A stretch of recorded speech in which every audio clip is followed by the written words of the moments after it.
എല്ലാ കൂട്ടുകാർക്കും തലശ്ശേരി രുചിയുടെ മറ്റൊരു വീഡിയോയിലേക്ക് സ്വാഗതം. എല്ലാവരും സേഫ് ആൻഡ് ഹെൽത്തി ആയിരിക്കുന്നെന്ന് വിശ്വസിക്കുന്നു. അപ്പോൾ ഇത്തവണ ഞാൻ എത്തിയിരിക്കുന്നത് നമ്മൾ മലയാളികൾക്കൊക്കെ പ്രിയപ്പെട്ട ഉണ്ണിയപ്പത്തിൻ്റെ റെസിപ്പിയുമായിട്ടാണ്. വളരെ ടേസ്റ്റി ആൻഡ് സോഫ്റ്റ് ആയിട്ടുള്ള ഈ ഉണ്ണിയപ്പം നമുക്ക് എങ്ങനെയാണ് തയ്യാറാക്കുന്നതെന്ന് നോക്കാം. ആദ്യം തന്നെ നമുക്ക് ശർക്കര പാനി തയ്യാറാക്കാം. അതിനു വേണ്ടിയിട്ട് ഞാനിവിടെ 3 ശർക്കരയുടെ ക്യൂബ്സാണ് എടുത്തിട്ടുള്ളത്. അപ്പോൾ അതിലേക്ക് 1 ഗ്ലാസ് വെള്ളം കൂടെ ഒഴിച്ചു കൊടുത്തിട്ടുണ്ട്. മധുരം കൂടുതൽ വേണമെന്നുണ്ടെങ്കിൽ നമുക്ക് ശർക്കരയുടെ അളവ് കൂട്ടാവുന്നതാണ്.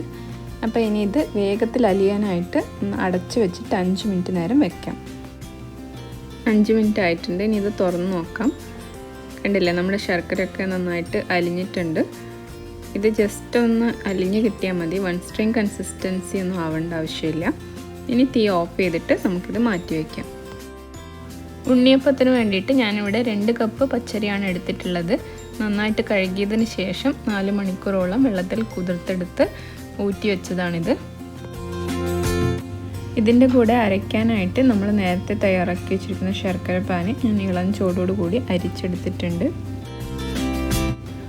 ആദ്യം നമുക്ക് പകുതി അരിയും അതോടൊപ്പം പകുതി ശർക്കര പാനിയും കൂടെ ചേർത്തിട്ട് അരച്ചെടുത്തിട്ട് വരാം.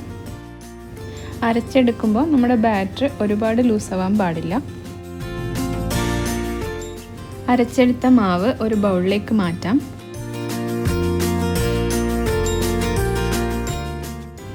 നമ്മുടെ ബാറ്റർ ഇതുപോലെ തൊടുമ്പോൾ അല്പം തരിതരിയായിട്ട് വേണം ഉണ്ടാവാൻ. ഇനി നമുക്ക് ബാക്കിയുള്ള അരിയും ശർക്കര പാനിയും കൂടെ ചേർത്ത് അരച്ചെടുത്തിട്ട് വരാം. ശർക്കര പാനി ആവശ്യത്തിന് കുറച്ചായിട്ട് ഒഴിച്ചു കൊടുത്താൽ മതി. അപ്പം നമ്മുടെ അരച്ചെടുത്ത ബാക്കി മാവും കൂടെ ഇതിലോട്ട് ചേർത്ത് കൊടുക്കാം. ഇനി ഇതിലേക്ക് ചേർക്കാനായിട്ട് ഞാൻ എടുത്തിരിക്കുന്നത് 1.5 റോബസ്റ്റ പഴമാണ്. അപ്പോൾ എനിക്ക് പാളയംകോടൻ പഴം കിട്ടാത്തതുകൊണ്ടാണ്. അപ്പോൾ നിങ്ങൾക്കത് കിട്ടുവാണെങ്കിൽ അതാണ് ഏറ്റവും നല്ലത്. ഇത് അരയ്ക്കുന്നതിന് വേണ്ടിയിട്ട് ചെറുതായി കട്ട് ചെയ്ത് കൊടുക്കാം. അരയ്ക്കുമ്പോൾ വെള്ളമൊന്നും ചേർക്കേണ്ട ആവശ്യമില്ല. അപ്പോൾ അരച്ചെടുത്ത പഴം കൂടെ നമുക്കിതിലോട്ട് ചേർത്ത് കൊടുക്കാം. നമുക്കിനി ഈ ബാറ്റർ ഒന്ന് നന്നായിട്ട് മിക്സ് ചെയ്ത് കൊടുക്കാം.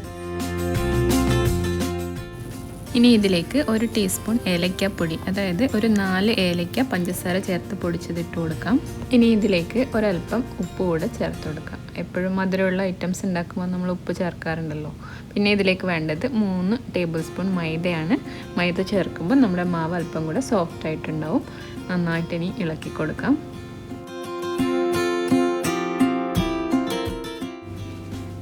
ഈ സമയത്ത് ഇതിൻ്റെ മധുരമൊക്കെ ഒന്ന് നോക്കാം. അപ്പോൾ എനിക്ക് പാകത്തിനുള്ള മധുരം ആയിട്ടുണ്ട്.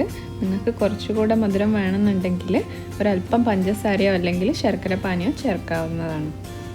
അപ്പോൾ നമുക്കിതിനി അടച്ചു വെച്ചിട്ട് 8 മണിക്കൂറോളം വെയിറ്റ് ചെയ്യണം. അത് കഴിഞ്ഞിട്ട് ഉണ്ണിയപ്പം ഉണ്ടാക്കി തുടങ്ങാം. 8 മണിക്കൂർ കഴിഞ്ഞിട്ടുണ്ട്. അപ്പോൾ ഞാൻ നേരത്തെ തുറന്ന് നോക്കിയപ്പം മാവൊക്കെ നന്നായിട്ട് പൊങ്ങിയിട്ടുണ്ടായിരുന്നു. ജസ്റ്റ് ഒന്ന് ഇളക്കി കൊടുത്തിട്ടുണ്ട്. ഇനി ഇതിലേക്ക് ഒരു കാര്യം കൂടെ ഫൈനലായിട്ട് ചേർക്കാനുണ്ട്. അപ്പോൾ ഞാനിവിടെ ഒരു പാൻ ചൂടാക്കിയിട്ട് അതിലേക്ക് 2 ടീസ്പൂൺ നെയ്യ് ഒഴിച്ചു കൊടുത്തിട്ടുണ്ട്. നമുക്കിനി ഇതിലേക്ക് അല്പം തേങ്ങാക്കൊത്തും എള്ളും കൂടെ ഇട്ടിട്ടൊന്ന് മൂപ്പിച്ചെടുക്കാം. ഇനി തേങ്ങാക്കൊത്തും എള്ളും ഇഷ്ടമില്ലാത്തവരാണെങ്കിൽ ഈ ഒരു ഫ്രൈ ചെയ്യണമെന്നില്ല. ഡയറക്റ്റ് കുറച്ച് നെയ്യ് ബാറ്ററിലോട്ട് മിക്സ് ചെയ്ത് കൊടുത്താൽ മതി. അപ്പോൾ നമ്മുടെ തേങ്ങാക്കൊത്തൊക്കെ നല്ല ഗോൾഡൻ ബ്രൗൺ കളറായിട്ടുണ്ട്. ഇനി ഇതിലേക്ക് 1 ടീസ്പൂൺ എള്ളു കൂടെ ചേർത്ത് കൊടുക്കാം. എന്നിട്ട് ജസ്റ്റ് ഒന്ന് സോട്ട് ചെയ്തെടുത്താൽ മതി. ഒത്തിരി സമയം വെക്കണം എന്നില്ല എള്ള്. നമുക്ക് തീ ഓഫ് ചെയ്തിട്ട് ഇത് ചൂടോടുകൂടി തന്നെ ബാറ്ററിലോട്ട് ഒഴിച്ചു കൊടുക്കാം.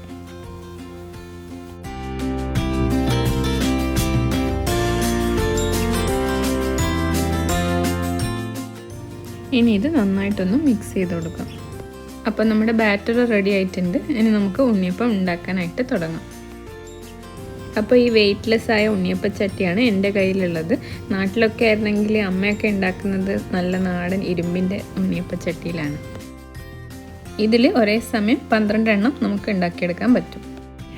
അപ്പോൾ ചട്ടി ചൂടായിട്ടുണ്ട്. ഇതിലേക്ക് എണ്ണ ഒഴിച്ചു കൊടുക്കാം. ഞാനിപ്പോൾ ഉപയോഗിക്കുന്നത് വെജിറ്റബിൾ ഓയിലാണ്. നിങ്ങൾക്ക് ഇതിന് പകരം വെളിച്ചെണ്ണ ഉപയോഗിക്കാം. ഇത് മുങ്ങിക്കിടക്കുന്നത് വരെ വേണം ഒഴിക്കാനായിട്ട്. എണ്ണയൊക്കെ നന്നായിട്ട് ചൂടായിട്ടുണ്ട്. ഇനി ഇതിലേക്ക് നമുക്ക് കുറച്ചായിട്ട് മാവ് ഒഴിച്ചു കൊടുക്കാം.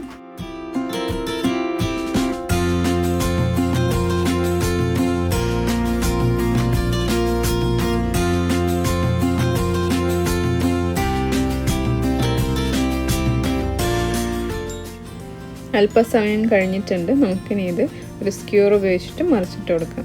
1 സ്പൂൺ ഉപയോഗിച്ചാലും മതി.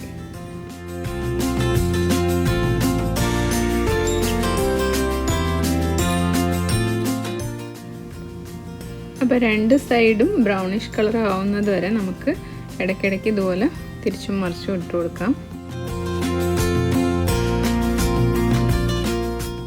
അപ്പം നമ്മുടെ ഉണ്ണിയപ്പത്തിൻ്റെ കളറൊക്കെ നന്നായിട്ട് മാറി തുടങ്ങിയിട്ടുണ്ട്. ഇനി ഇത് കോരി മാറ്റുന്നതിനായിട്ട് ഞാനിവിടെ ബൗൾ എടുത്തിട്ടുണ്ട്. അതിലേക്കൊരു ടിഷ്യൂ പേപ്പർ വെച്ച് കൊടുക്കാം. അപ്പോൾ അതിൻ്റെ മുകളിലുള്ള അധികമുള്ള എണ്ണമയൊക്കെ മാറ്റാൻ അത് ഹെൽപ്പ് ചെയ്യും. നമുക്കിനി പതുക്കെ ഓരോന്നോരോന്നായിട്ട് കോരി മാറ്റാം.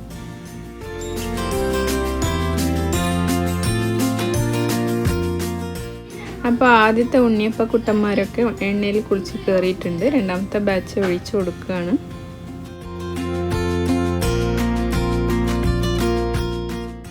അപ്പം നമ്മുടെ അവസാന ബാച്ചും റെഡി ആയിട്ടുണ്ട്. കുറച്ചുകൂടെ ഒന്ന് ആയിക്കഴിഞ്ഞാൽ നമുക്കിത് കോരി മാറ്റാം. അപ്പം നമ്മുടെ ഉണ്ണിയപ്പം ഇവിടെ റെഡി ആയിട്ടുണ്ട്. എല്ലാവർക്കും ഈ സോഫ്റ്റ് ആൻഡ് ടേസ്റ്റി ഉണ്ണിയപ്പത്തിൻ്റെ റെസിപ്പി ഇഷ്ടമായി എന്ന് വിചാരിക്കുന്നു. എല്ലാവരും ഒന്ന് ട്രൈ ചെയ്ത് നോക്കിയിട്ട് നിങ്ങളുടെ അഭിപ്രായങ്ങൾ അറിയിക്കുക. വീഡിയോ ഇഷ്ടമായെങ്കിൽ ലൈക്ക്, ഷെയർ ആൻഡ് സബ്സ്ക്രൈബ്.